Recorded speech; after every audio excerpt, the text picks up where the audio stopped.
Okay, hello everyone. So I'm gonna attempt to make a video here today in the Australian subtropics. It's intense heat and very high humidity, and the sun isn't even out. So I'll be probably sweating a bit here and wiping my lip now and then. So I wanted to come on and share something that I'm not exactly sure how to structure it. So I'm just gonna let it happen and come the way it does, because this is stuff that's really underpins the reason why I'm here in the first place, sharing my message in various ways on social media since several years now. And today is also, there's an added reason for me wanting to share this today, because astrologically it's the 21st of December. We got some really pretty extraordinary planetary alignments happening at the moment, and even though many of you might not be into those things, I'll be speaking to those ones who are. So again, this might not suit a lot of people, and I might even offend some people today. So if you're getting offended by this, it's pretty sure I'm not for you, or maybe there's something in there for you. So either way, this might be a little bit longer, and if I don't fit this onto IGTV, because there I'm only allowed 10 minutes, then the full version will be on YouTube and Facebook. So yeah, what I wanted to share today is the whole thing around human sexuality and how sexuality has been reduced. And this started, I believe, with the religions suppressing sexuality and making sex a sin. And this has lived and continued to live within us as a culture in so many different ways, even for people who don't see themselves as religious or orthodox in any way. It is such a deep part of our cultural conditioning these days, to see sex as something that perhaps frivolous, or a laughing or kind of a joking matter. We kind of reducing sex into something that's just fun or naughty. The word naughty, for instance, I never use that, because I can see sex as playful, definitely, but naughty doesn't really enter the picture at all for me. That kind of assumes that you're already bought into the belief systems saying that sex is sin in the first place. So, the mainstream paradigm of sex that we are served is the model that's been perpetuated via porn, but also by so many mainstream sources. And the way I see this view on sexuality is that it's very limited and it's very basic. It's really reducing sex into being just sex. And with just sex, what I see when I use those words is really a first level of experiencing sex that's really connected to the procreation, to the animal and the raw side of the first really base chakra, the lower parts of the body where our sexual organs are operating from, where the sex energy builds. Sex that's really driven from that place of lust, and without much consciousness or awareness around the high purpose of sex, perhaps without connection to heart and to love and to compassion. It's a very raw instinct. It's an animal instinct. And that's the instinct that's used and perpetuated and taken advantage of by the porn industry that are flourishing, by the way. During these many months of lockdown, the porn industry is not going broke. With everyone locked up indoors, men and women, but primarily men, are turning to porn as a substitute for the real thing, and as a substitute for a lot of things. I'd like to add to that. So, for me, even sharing about this stuff, in the beginning, I was not really these days, but when I first started with this, I was worried about being seen as someone who's kind of overtly sexual, or being associated with a superficial, sexy sexuality view on things. And I think for those who have been listening to me over the years, or for a while anyway, know that that's not what I'm about at all, because there's enough sources selling that type of sex to you anyway. I don't need to join in there. But what I do feel is so needed is that as a collective, and I'm speaking primarily to you men here, because you know I work with men, but being a woman I still work for the women. So for you men listening to this, I believe this time, this very time that we're living in right now on the planet, it's more crucial and urgent than ever to start to become aware of and take responsibility for the full purpose of your sexual life energy.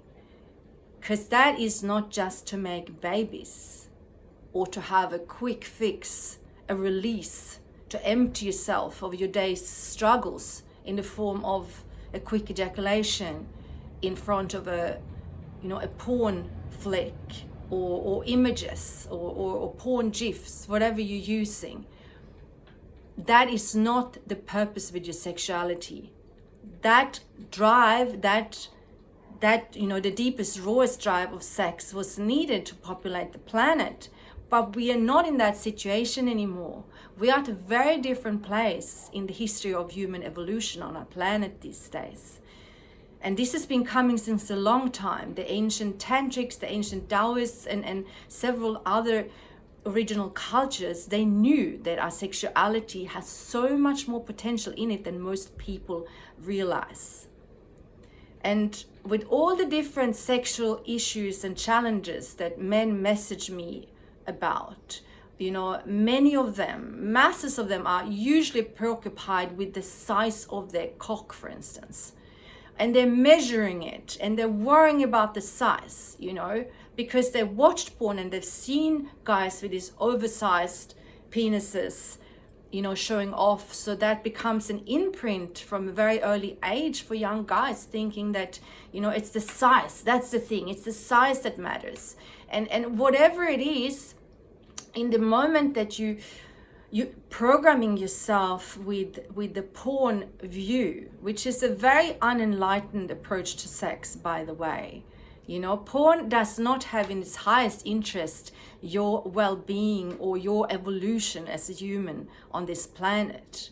I'm not going to go into any, intricate sort of pathways here, but it's pretty clear and apparent that porn is not here to free men, because it's heavily promoting the pattern of sexuality that's based on an orgasm-focused mindset that always ends in ejaculation for the man, which is the way, by the way, if you repeat that every day or many times a day like some men do, you're sure to empty yourself of life force, which will affect your energy levels. It will affect and limit your mental clarity, your ability to become motivated and to have goals and to be inspired and to have purpose in life. It affects your willpower, and it affects your ability to make love with a woman in the way that the feminine needs to be made love to.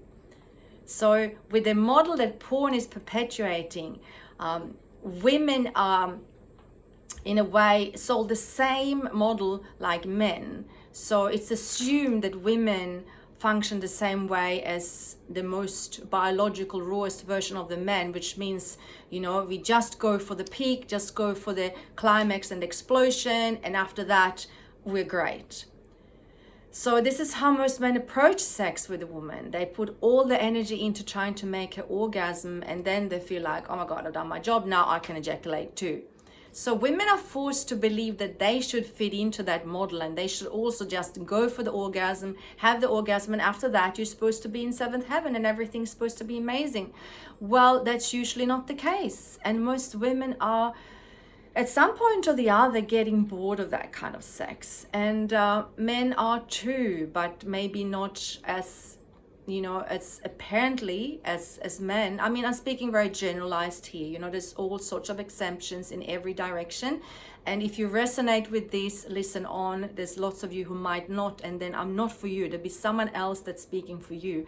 I'm speaking for the people who resonate with my message. So just to make that clear. So so with working towards, for a woman to try and fit into the model of sex where it's all about the orgasm becomes quite quickly uninteresting for women, and they struggle to get in the mood. Because with that kind of sex, you really need to be excited and hyped up and in the mood, because it's all about the hormonal sexual charge, which has like a natural life length. And you'll get to a point in life, usually after childbirth for women, when that kind of sex is less interesting.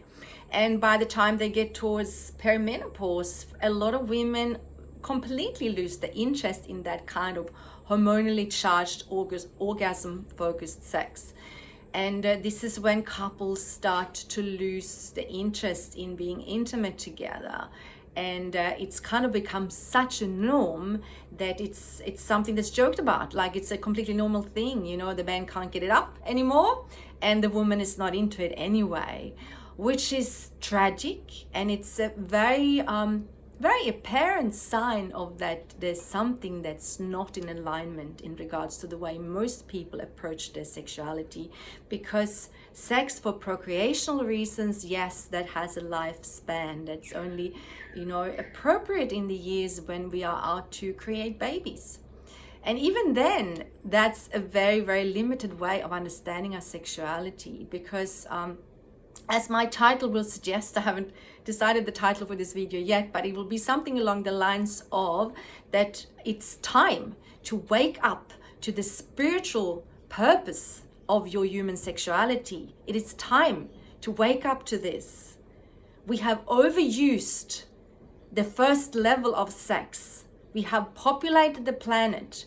We have created pornography that's enslaving millions of men and creating all sorts of symptoms like very early erectile issues. Men already in their 20s are starting to lose the ability to have, solid erections, premature ejaculation, and sexual disinterest, delayed ejaculation. All sorts of issues are coming out of this way that we have so single-pointedly focused in on our sexuality as being this raw base level sex thing that's just sex.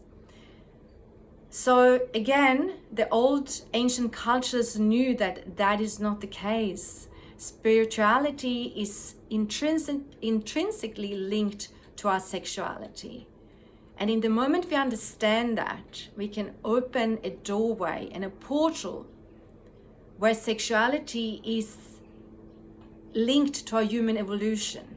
It is linked to our ability to evolve and ascend as humans in our consciousness, in our intelligence, to be able to be sexually embodied and alive in our whole body, really home in our sexuality, connects with everything, connects with our ability to grow and be alive and prosper and connect and evolve as humans and as spiritual divine beings. And I'm using this word here knowing that a lot of you might go like, okay, is this some kind of airy-fairy new age thing? But let me ask you a question. Most people believe that there's a soul after we die, that there's definitely a spirit within us, that after we die, we become spirits and somehow maybe connect with, with a heaven, or if not a heaven, some kind of spiritual realm. Most people would resonate with that. Not all, but most.